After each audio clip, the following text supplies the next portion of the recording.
Salut à tous, à l'occasion des 500 abonnés, j'ai décidé de faire une vidéo un peu différente, un hors-série dessin animé. Et nous allons donc parler de Sonic the Movie, ou Sonic OAV. Il n'a en effet pas fallu attendre 2020 pour avoir un film sur notre hérisson bleu préféré, Sonic. En 1996 sortait ce petit dessin animé sous forme d'OAV. Les OAV sont une pratique des séries d'animation qui consiste à réaliser des épisodes bonus qui ne sortiront pas à la télé ou au cinéma.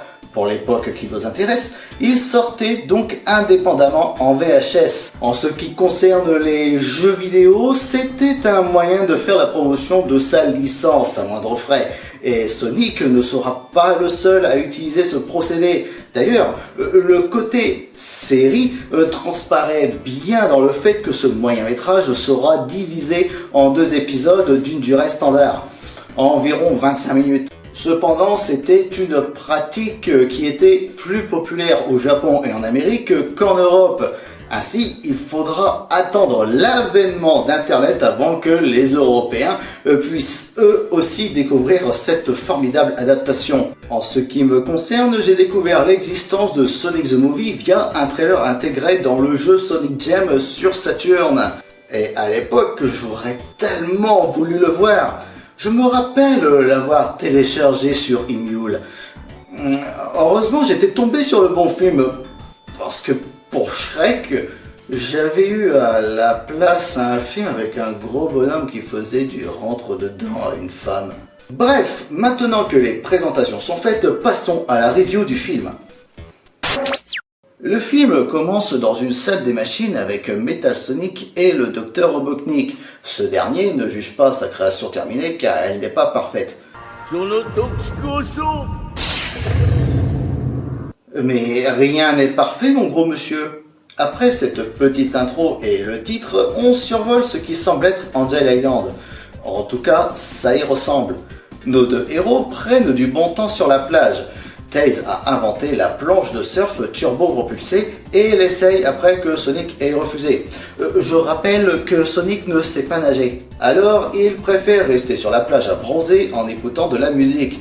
Mais Tails, ce petit merdeux, en faisant du surf, passe son temps à l'éclabousser. Soudain, Tails est en danger, mais Sonic s'en fout royalement et continue de flâner. De plus, ce con a mis ses lunettes de soleil sous ses oreilles.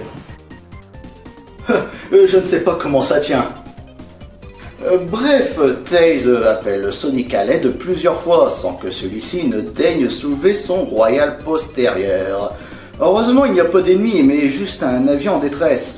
Il s'avère que le pilote est un hibou qu'on appelle grand-père. D'ailleurs, pourquoi on l'appelle grand-père? Parce qu'il est vieux, c'est ça? Un peu de respect pour les anciens, bordel de nouilles. Après avoir été secouru par Tails puis Sonic, grand-père peut enfin délivrer le message urgent que le président destinait au hérisson bleu. Cependant, le vieux, en plus de s'adresser à des fleurs ressemblant à Sonic, a également Alzheimer.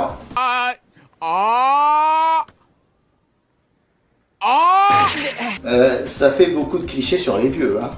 Heureusement, notre héros parvient quand même à deviner le message, mais suggère à grand-père de passer un coup de fil la prochaine fois. C'est vrai ça aurait évité d'utiliser ton jet, espèce de pollueur. Ils se rendent donc tous les 2 à la capitale, où ils découvrent le président et sa fille, Sarah, pris en otage par leur ennemi de toujours, le Dr Robotnik. Celui-ci leur explique alors qu'il a été chassé de son domaine souterrain, Eggman Land, par un certain Black Eggman qui menace dorénavant de faire exploser toute la planète avec le générateur électrique au cœur d'Eggman Land.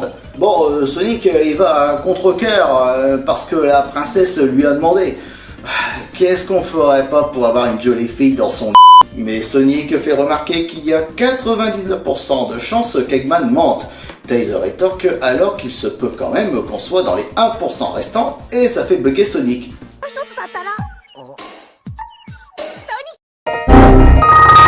Guidés par un bracelet confié à Tails par le Dr Eggman, nos 2 héros, après plusieurs minutes de vol, trouvent l'entrée des terres obscures, un énorme trou.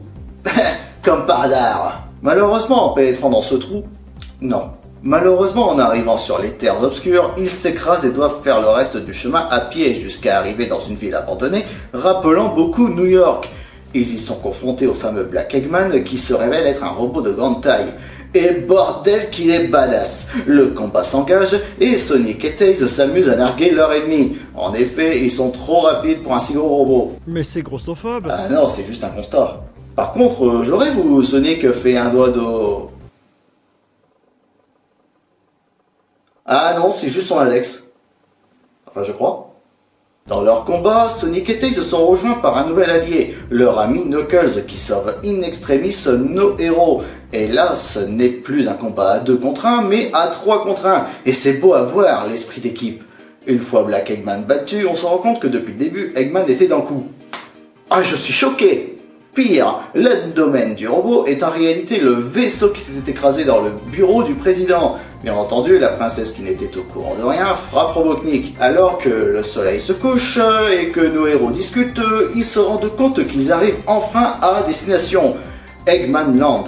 Alors que Sonic et Tails disent au revoir à Knuckles, celui-ci décide de se joindre à l'aventure et c'est la fin de la première partie. La deuxième partie commence par l'infiltration d'Eggman Land par notre célèbre trio. Après avoir déjoué plusieurs pièges, ils arrivent enfin à destination et parviennent à se faufiler jusqu'au générateur qu'ils désactivent in extremis. Suite à cela, la machine prend Sonic au piège, mais il est très vite délivré par Knuckles. C'est alors que des décombres sort un robot ressemblant étrangement à Sonic. Et son arrivée est juste épique.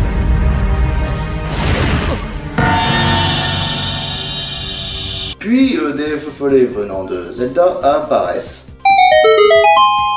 Et Black Eggman ressurgit d'entre les morts. Mais en fait non.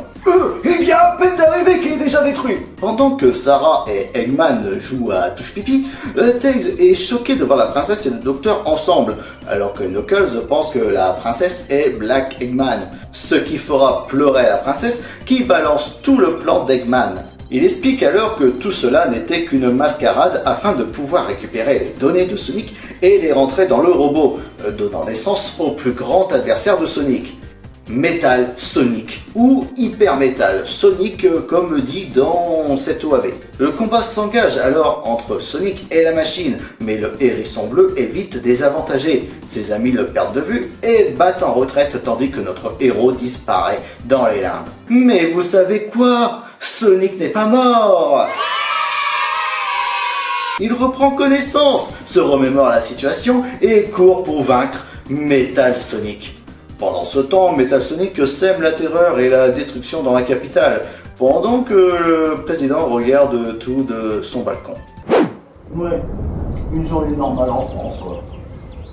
Dr Robotnik offre une robe à la princesse Sarah et projette en effet de détruire la planète, puis de se marier avec Sarah afin d'en fonder une nouvelle à son image. Pendant ce temps, Knuckles et Tails repartent sur l'île de Sonic. Il répare le tornado, l'avion de Tails, et ce dernier essaye de modifier le bracelet qu'Eggman lui a donné afin de pouvoir influer sur Hyper Metal Sonic, qui, comme il a la mémoire de Sonic, pourrait devenir totalement comme le hérisson bleu, et donc arrêter de les attaquer. Knuckles, quant à lui, comprend le plan ultime d'Eggman, détruire le glacier qui relie tous les continents entre eux, qui serait alors éjecté vers l'espace par la force centrifuge de la planète. C'est possible ça ? Faudrait que je demande à 12 parsec.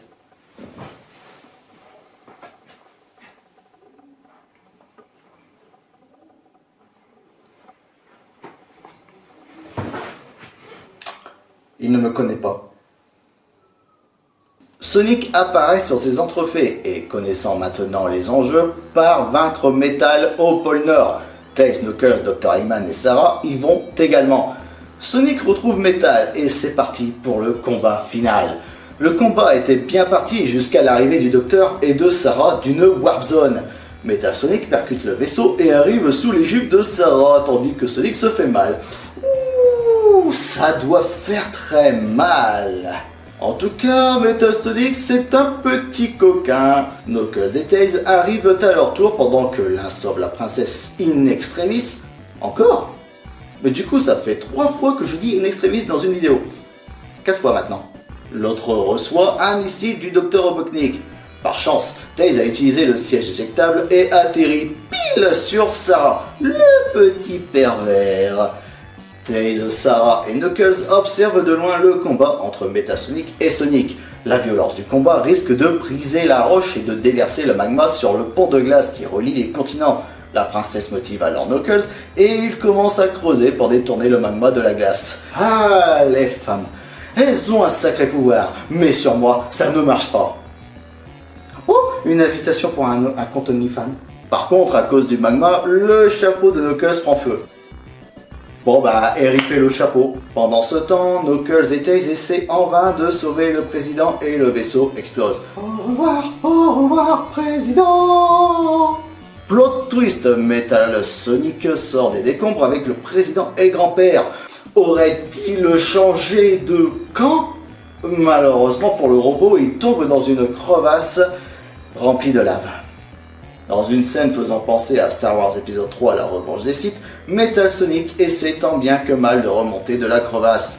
Sonic veut l'aider, mais Metal refuse. Il se laisse mourir en disant cette phrase.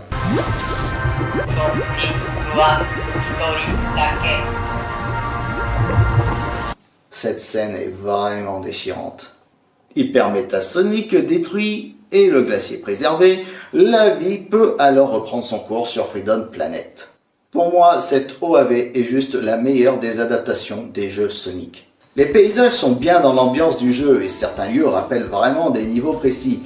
De plus, les musiques font vraiment penser à celles des jeux Mega Drive avec des rythmes dance qui fleurent bon les années 90. Il y a aussi des scènes précises qui font directement référence au jeu, notamment la scène de l'arrivée dans les terres obscures qui retranscrit bien l'ambiance d'un niveau de Sonic avec la vitesse et les obstacles à éviter. On y retrouve d'ailleurs des éléments typiques du jeu, les pics, les bumpers, les badniks, les buzz bombers.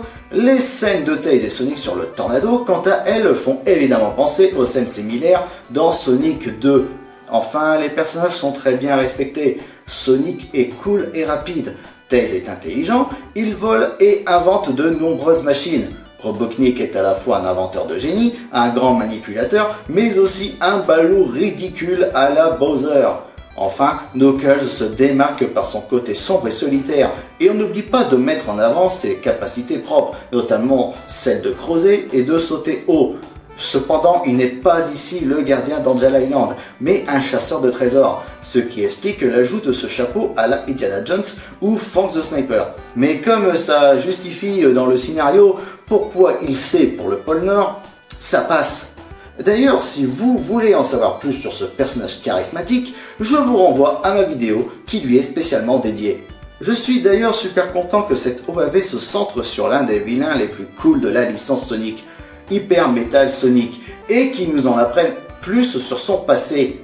Je rappelle quand même que c'est dans le jeu Sonic CD qu'apparaît pour la première fois Metal Sonic. Cependant, cette OAV est aussi à regarder pour ses qualités intrinsèques. Pour ma part, l'animation n'a pas vieilli. Les combats sont très dynamiques, on ressent vraiment la sensation de vitesse dans les scènes de course et l'arrivée des vilains est toujours très épique. Le design des personnages est aussi très expressif et les paysages offrent vraiment une sensation de dépaysement. Et puis, il y a de tout dans cette OAV.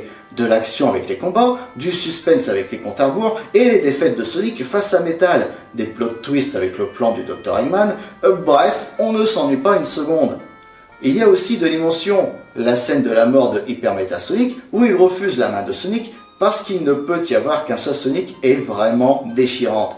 Mais le grand atout de ce film, c'est très certainement l'humour. Les gags comme celui de tout le monde qui s'endort sur les explications du Dr. Eggman font toujours mouche, ou alors tous ceux basés sur le pouvoir d'attraction de la princesse Sarah. D'ailleurs, cet ajout du personnage totalement inédit qui apparaît seulement dans cette OAV de la princesse Sarah est vraiment une très bonne idée. Loin du cliché de la princesse en détresse, c'est une Neko Girl capricieuse qui ne se laisse pas faire, allant même jusqu'à attaquer à main nue Hyper Metal Sonic lui-même pour défendre Sonic.